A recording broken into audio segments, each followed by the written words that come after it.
Social media पे कुछ दिन पहले एक पोस्ट देखा जिसमें था कि 70 साल में चाइना में कितनी डेवलपमेंट हुई, क्योंकि वहाँ पर डिक्टेटरशिप है और इंडिया में कुछ नहीं हुआ क्योंकि यहाँ पर डेमोक्रेसी थी। तो इन जाहिलों को सबसे पहले ये बताना चाहूँगा कि 1947 से पहले इंडिया में डिक्टेटरशिप ही थी। कौन से राजा महाराजा इलेक्शन लड़के आए थे, कौन सा इलेक्शन कमीशन ऑफ इंडिया था, कौन सी आरटीआई थी, कौन सी ट्रांसपेरेंसी अकाउंटेबिलिटी थी। तो क्या डेवलपमेंट थी हमारी, कौन सी पोलियो की वैक्सीन बनाई हमने, सैटेलाइट सिस्टम था या aircraft carrier, assault rifles, life saving drugs, क्या बनाया था? कुछ नहीं।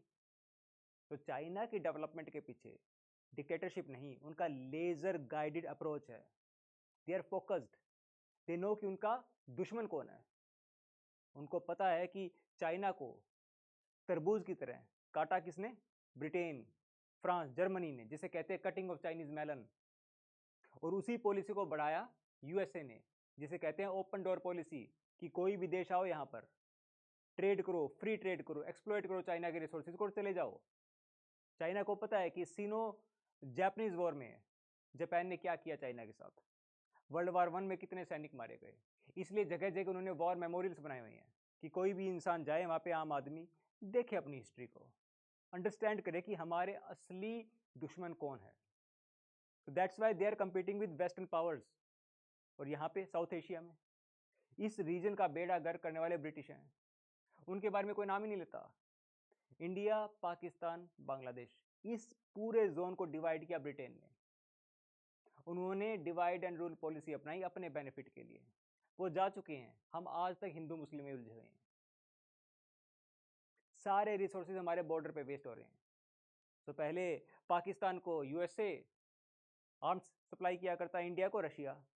अब इंडिया को यूएसए कर रहा है, पाकिस्तान को रशिया। गेम अभी भी उन्हीं का चल रहा है, हम उलझे हुए हैं आज तक। अभी पहलगांव में अटैक हुआ है, rather than asking the true questions कि भाई वहां पर ऐसा क्यों हुआ, सिक्योरिटी लैप्स क्यों हुआ, पहले पुलवामा, फिर पठानकोट और फिर ये पहलगाम, बार बार ऐसा क्यों हो रहा है? हम ये नहीं पूछ रहे। हम क्या पूछ रहे हैं?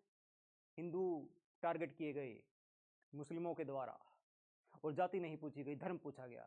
अबे जाति के नाम पे तो 2000 साल से घर वाले ही मारते आए हैं, बाहर वालों की कभी जरूरत ही नहीं पड़ी।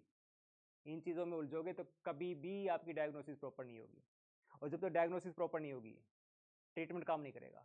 कितना मर्जी स्टेरॉइड दे जाओ, पेशेंट कब तक जिंदा रहेगा? अल्टीमेटली मरेगा। आपका एग्जाम फिजिक्स का है और आप पढ़ के म्यूजिक गए, एग्जामिनर पूछ रहा है इजिकल टू MC स्क्वायर, हाँ आपने लिख दिया सारे गा मापा, तो पापा भी बचा पाएंगे आपको?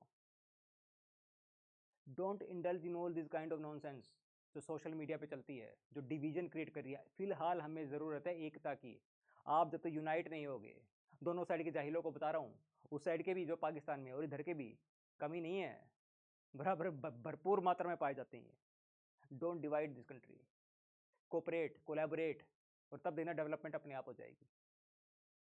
Okay, so like it, share it, and thanks for understanding.